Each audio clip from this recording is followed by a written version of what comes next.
Hi friends, this is Dileep Morgan. Welcome to TechMeTech. అయితే కాదు, so ఈ వీడియోలో నేను ఒక 10 డిఫరెంట్ ప్రికాషన్స్ అయితే చెప్తాను. ఈ ప్రికాషన్స్ కానీ మీరు పాటిస్తే ఫ్యూచర్లో మీకు ఎలాంటి ప్రాబ్లమ్స్ అనేవి రాకుండా ఉంటాయి.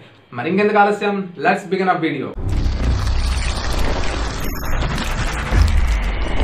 నెంబర్ 1, సో మీరు ఫస్ట్ తీసుకోవాల్సిన ప్రికాషన్స్ ఏంటి అంటే థర్డ్ పార్టీ యాప్స్ ఏవి మీరు ఇన్స్టాల్ చేసుకోకండి. అంటే గూగుల్ ప్లే స్టోర్లో దొరికినవే కాకుండా మీరు బయట నుంచి ఏవైతే డౌన్లోడ్ చేసుకుంటారో, నాకు ఎక్కువ మూవ్స్ వస్తాయనో, క్యాండీ క్రష్ లాంటివి ఎక్కువ మూవ్స్ వస్తాయనో, లేకపోతే లోగో వాటర్ మార్క్ అనేది లేకుండా వీడియో అనేది ఎడిట్ చేసుకోవచ్చు కదా అని చెప్పి మీరు థర్డ్ పార్టీ యాప్స్ కానీ చేస్తే ఖచ్చితంగా మీరు రెడీగా ఉండండి. హ్యాకింగ్కి మీ మొబైల్ అనేది హ్యాకర్ చేతికి ఇచ్చినట్లే.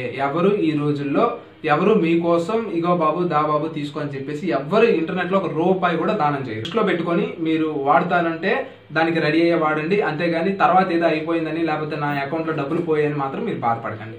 Okay, so third party apps ని కంప్లీట్ గా నిషేధించండి. అదే మన గూగుల్ ప్లే స్టోర్ లోకి వచ్చేసరికి అవన్నీ సేఫ్ అంటే అవన్నీ సేఫ్ కాదు. అందులో కూడా మనకి చాలా మిస్లీనియస్ యాప్స్ అయితే ఉన్నాయి. వాటిని కూడా మీరు జాగ్రత్తగా ఫైండ్ అవుట్ చేసి మీరు ఇన్స్టాల్ చేసుకోండి. ఇన్స్టాల్ చేసే ముందు అది మీకు చాలా అవసరమా, దాని పాపులారిటీ ఎంత, అవన్నీ మీరు చూసుకొని వాడండి. ఏవో మనకి అమౌంట్ ఇస్తున్నాయి కదని చెప్పి ఏ వ్యాలెట్స్ పెడితే ఆ వ్యాలెట్స్, ఏ యాప్స్ పెడితే ఆ యాప్స్ వాడొద్దు. మనకి అమౌంట్స్ ఇస్తున్నారు కదా, మనకి రిఫరల్ అమౌంట్స్ ఇస్తున్నారు కదా అని ఎట్టి పరిస్థితుల్లో వాడొద్దు. దానివల్ల మీకే నష్టం. నెంబర్ 2, మీరు ఎప్పుడు కూడా ప్యాటర్న్ అనేది వాడొద్దు. Okay, use fingerprint or లేదంటే ఫేస్ లాక్, వీటికే ప్రతిదానికి వాడండి. ఓకే, ఇది లేని వాళ్ళు ఏం చేస్తారంటే జస్ట్ పిన్ వాడండి. పిన్ అంటే 1 2 3 4 5 6 7 8 ఇలా మీరు పిన్ వాడండి. అంతేగాని ప్యాటర్న్ మాత్రం ఎట్టి పరిస్థితుల్లో అస్సలు వాడవద్దు. ఫేస్ ఆర్ ఫింగర్ ప్రింట్, ఈ రెండు చాలా సేఫ్టీ. ప్రతి యాప్కి కూడా మీరు అది పెట్టుకోండి, finger print and face ID. Okay, ఒకవేళ అలా పెట్టలేని పరిస్థితుల్లో పిన్స్ పెట్టుకోండి, లేదంటే మాత్రం చాలా ఇబ్బంది. సో అన్ని యాప్స్కి మీరు వాడుకోకపోయినా గేమింగ్కి వాటికి అవసరం లేదు. ఓకే, అన్ని యాప్స్కి వాడకపోయినా మీరు ఏవైతే ట్రాన్సాక్షన్స్ చేస్తారో వాటికి మాత్రం పిన్ కోడ్ అయితే మాత్రం పక్కాగా వాడండి. నెంబర్ 3, ఏదైనా ఒక యాంటీవైరస్ సాఫ్ట్వేర్ అనేది మీ దాంట్లో రన్ చేయండి. సో ఇంటర్నెట్లో ఏదైతే మీకు తక్కువ దొరుకుతుందో ఆ సాఫ్ట్వేర్స్ని మీరు రన్ చేయండి. అండ్ కింద నేను ఒక 2 యాప్స్ అయితే ప్రిఫర్ చేస్తాను. ఆ 2 యాప్స్లో ఏదో ఒకటి మీరు ఇన్స్టాల్ చేసుకున్న ఒకటి, లేదు మీ ఓన్గా మీరు ఏమైనా సరే సజెస్ట్ చేస్తే మీరు సజెస్ట్ చేయండి. అండ్ నేనైతే మాత్రం క్విక్ హిల్ కానీ లేదనుకుంటే అవెస్టా కానీ ఈ 2 వాడండి. సో కొంచెం సేఫ్టీ. నెంబర్ 4, యాప్ పర్మిషన్స్ ఊరికి అడుగుతారు. ఇప్పుడు ఒక యాప్ ఉందంటే జస్ట్ 2 పర్మిషన్స్ అడుగుతారు, 3 పర్మిషన్స్. కొన్ని యాప్స్ ఉంటాయి 8 పర్మిషన్స్ అడుగుతూ ఉంటాయి. సో అలా 5కి మించి ఏమైనా ఒక యాప్ మిమ్మల్ని పర్మిషన్స్ అడుగుతుందంటే ఖచ్చితంగా అది హ్యాకింగ్ చేయడం కోసం మాత్రమే అది ప్లే స్టోర్లోకి వచ్చిందని ఆ దొంగను గుర్తుపెట్టుకోండి. సో ఆ దొంగలు ఎప్పుడు కూడా మనకి రెడీగా ఉంటారు మన డేటాని తస్కరించడానికి. సో 5కి మించి ఏమైనా 5 అడిగినా సరే మీరు ఆ యాప్ను అనవసరంగా వెంటనే ఇన్స్టాల్ చేసుకున్నట్టే. సో సింపుల్గా వెంటనే డిలీట్ చేసి పారేయండి.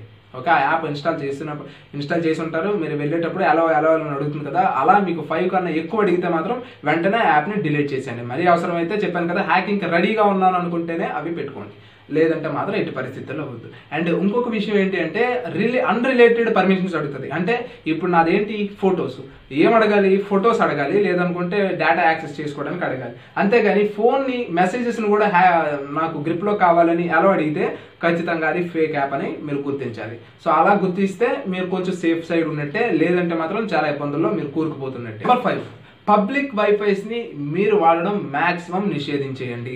అది ఎయిర్పోర్ట్లో కావచ్చు, రైల్వే స్టేషన్లో కావచ్చు, ఎక్కడైనా సరే పబ్లిక్ వైఫైస్ని మీరు ఎట్టి పరిస్థితుల్లో యూజ్ చేయొద్దు. ఓకే, సో అలా యూజ్ చేసడం వల్ల చాలా వరకు డేటా అనేది కేవలం పబ్లిక్ వైఫై ద్వారా మాత్రమే వెళ్ళిపోతూ ఉంటుంది. సో దాని డౌన్లోడ్ స్పీడ్ ఎంత ఉంటుందో తెలియదు, దాని అప్లోడ్ స్పీడ్ ఎంత ఉంటుందో తెలియదు. సో దాని యొక్క పాస్వర్డ్ అనేది లేకుండా పెట్టారు అంటే మీరు చాలా జాగ్రత్తగా గుర్తుపెట్టుకోవాల్సిన విషయం ఏంటి అంటే మీ యొక్క డేటాని వాడు తస్కరిద్దామని చెప్పి మీకు వైఫై ఒక 10 మినిట్స్ 20 మినిట్స్ పడిస్తారు. ఆ తర్వాత వైఫై అనేది ఆటోమేటిక్గా ఆగిపోతూ ఉంటుంది. ఓకే, ఆటోమేటిక్గా డిస్కనెక్ట్ అవుతూ ఉంటుంది, కనెక్ట్ అవుతూ ఉంటుంది. అలా కనెక్ట్ అయితే ఖచ్చితంగా అది హ్యాక్డ్ వైఫైని గుర్తుపెట్టుకోండి. నెంబర్ 6, మొబైల్ని ఎట్టి పరిస్థితుల్లోనే రూటింగ్ చేయొద్దు. ఒకవేళ మీరు రూటింగ్ చేస్తే మీరు తీసుకెళ్ళి అలాగ వాడి చేతిలో పెట్టినట్టే. రూటింగ్ చేసిన తర్వాత మీరు ఏం చేస్తారు, డిఫరెంట్ థర్డ్ పార్టీ యాప్స్ నుంచి మీరు ఇన్స్టాల్ చేసుకుంటున్నట్టు సెక్యూరిటీ ప్యాచెస్ అనేవి రావు, ఆండ్రాయిడ్ అప్డేట్స్ అనేవి రావు. సో ఎలాంటి ఇబ్బందులు మీరు ఫేస్ చేస్తారు. మీరు ఐఓఎస్ని కూడా మీరు మనకి ఆండ్రాయిడ్కి వచ్చేసరికి రూటింగ్ అంటాం, ఐఓఎస్ వచ్చేసరికి జైల్ బ్రేక్ అంటాం. సో ఐఓఎస్ని జైల్ బ్రేక్ చేసినా మీకు తిప్పలు తప్పో, అండ్ మీరు ఇప్పుడు రూటింగ్ చేసినా మీకు తిప్పలు తప్పో. నేను ఐఓఎస్ని అయితే జైల్ బ్రేక్ అయితే చేశాను. జైల్ బ్రేక్ చేసిన తర్వాత మళ్ళీ ఏం చేశానంటే మళ్ళీ అన్జైల్ బ్రేక్ అయితే చేశాను. సో సింపుల్గా జైల్ బ్రేక్ చేయడం, అన్జైల్ బ్రేక్ చేయడం వల్ల నాకు కొన్ని అప్డేట్స్ అయితే వచ్చాయి. తర్వాత నేను కొంత టైం అయిపోయిన తర్వాత ఈజీగా యాపిల్ నన్ను పట్టుకున్న తర్వాత నాకు అప్డేట్ ఇవ్వడం మానేసింది. ఇప్పుడు నేను వాడుతుంది iOS 9.3.5 అనుకుంటా, అంతే. అక్కడి నుంచి నాకు అప్డేట్ అయితే రాలేదు, లేదంటే అప్డేట్ అయ్యేది, నా ఐప్యాడ్ అనేది అప్డేట్ అయి ఉండేది. సో ఇలాంటివి ఏమైనా చేయడం వల్ల మీకే సెక్యూరిటీ లాసెస్ అనేవి ఉంటాయి. కాబట్టి అదొకటి జాగ్రత్త పెట్టుకొని రూటింగ్ చేయాలా వద్దా అనేది 1కి 100 సార్లు ఆలోచించండి. నేను 100%గా చెప్తున్నాను, ఎట్టి పరిస్థితుల్లో రూటింగ్ చేయొద్దు. మహా అయితే మీకు సెల్ఫ్ థీమ్స్ అయితే వేసుకోవచ్చు, లేకపోతే కొంచెం సూపర్ యూజర్ అవుతారు, అంతకు మించి ఏం లేదు. ఏ గేమ్స్ అయినా సరే ఇక్కడ దొరుకుతాయి. ఇక్కడ ఒకవేళ దొరకకపోయినా థర్డ్ పార్టీ యాప్స్ నుంచి డౌన్లోడ్ చేసినా మీకు ఆండ్రాయిడ్ అంతా కొంత సెక్యూరిటీ అయితే ప్రొవైడ్ చేస్తుంది కాబట్టి ఇబ్బంది ఉండదు.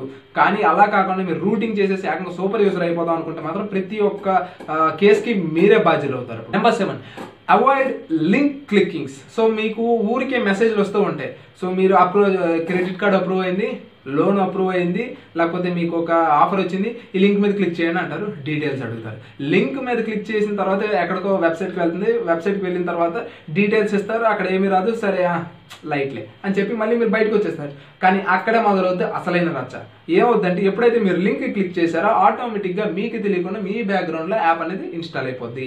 సో ఆ మాల్వేర్ స్పైవేర్ ఏం చేస్తాయంటే ఎప్పుడు మీ స్క్రీన్ అలాగా గమనిస్తూనే ఉంటుంది. ఎప్పుడు కావాలంటే అప్పుడు ఫొటోస్ తీస్తుంది, ఎప్పుడు కావాలంటే అప్పుడు మీ వీడియో రికార్డ్స్ తీస్తుంది, ఎప్పుడు కావాలంటే అప్పుడు ఆడియో రికార్డ్స్ తీస్తుంది. సో మీ దగ్గర ఉన్న పర్సనల్ డేటా ఏదైనా సరే ఆ మాల్వేర్ అనేది ఏం చేస్తుందంటే ఆ యూజర్ మీ యొక్క డేటాని అక్కడ ఎవరైతే హ్యాకర్ ఉన్నారో వాళ్ళ చేతికి ఇస్తుంది. కాబట్టి లింక్ క్లికింగ్స్ అనేది అస్సలు చేయొద్దు. ఎలాంటి లింక్ అయినా అవ్వచ్చు. బాహుబలి 4K అని చెప్పేస్తారు, చేయొద్దు. వాట్సాప్లో చాలా లింక్స్ అయితే షేరింగ్ అయితే వస్తూ ఉంటాయి. అంటే మీకు ఎడిడాస్ 100 రూపాయలకి వస్తుంది, లేకపోతే 200 రూపాయలకి వస్తుంది. మీకు నేను చేతులైతే దండం పెట్టి చెప్పేది ఒక్కటే, అన్న నేను ఇలా మోసపోయానంటే అయ్యో అని ఒక 2 కన్నీటి బొట్లు కార్చగలమే తప్ప నేనైనా నీ పక్కింటి వాడైనా ఎవరైనా. కానీ దానికి సోల్ ఆనర్ నువ్వే. రేపు ఏం జరిగినా దానికి సోల్ ఆనర్ నువ్వే. కాబట్టి అలాంటి స్థాయికి అయితే మాత్రం మీరు రాకండి. మీకు ఎంతో మంది లింక్స్ పెడుతూనే ఉంటారు వాట్సాప్లో. ఆ లింక్స్ ఏవి కూడా మీరు క్లిక్ చేయకండి.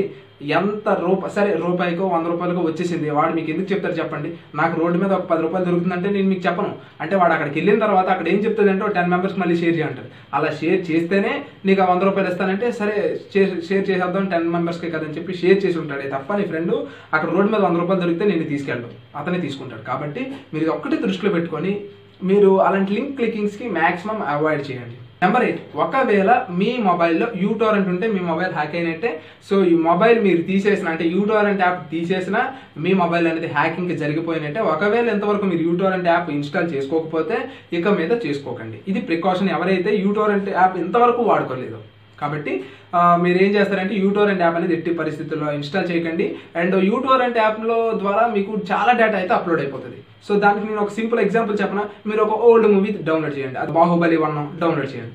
డౌన్లోడ్ చేసేటప్పుడు మీకు ఏమవుతుందంటే డౌన్లోడ్ స్పీడ్ ఎక్కువ ఉంటుంది, అప్లోడ్ స్పీడ్ తక్కువ ఉంటుంది. అంటే డౌన్లోడ్ స్పీడ్ ఒక 1 Mbps ఉంటే అప్లోడ్ స్పీడ్ ఎంత ఉంటుంది అంటే జస్ట్ ఒక 50 kbps 100 kbps ఉంటుంది. 100 kbps మించుతాం. అదే మీరు ఒక న్యూ మూవీ డౌన్లోడ్ చేయండి, లేదా 3 months ఓల్డ్ మూవీ డౌన్లోడ్ చేసినా ప్రాబ్లం లేదు, మీకు ఆ సేమ్ ప్రాసెస్ అవుతుంది.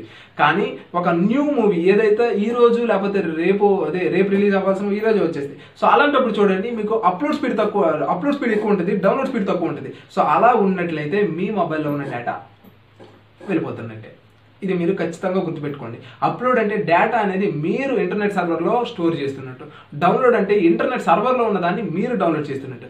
మీరు మూవీ డౌన్లోడ్ చేస్తున్నారంటే డౌన్లోడ్ స్పీడ్ ఎక్కువ ఉండాలి, అప్లోడ్ స్పీడ్ తక్కువ ఉండాలి. కానీ ఇక్కడ జస్ట్ 100 kbps డౌన్లోడ్ స్పీడ్ ఉంటుంది, అప్లోడ్ స్పీడ్ ఎంత ఉంటుంది అంటే 1 Mbps.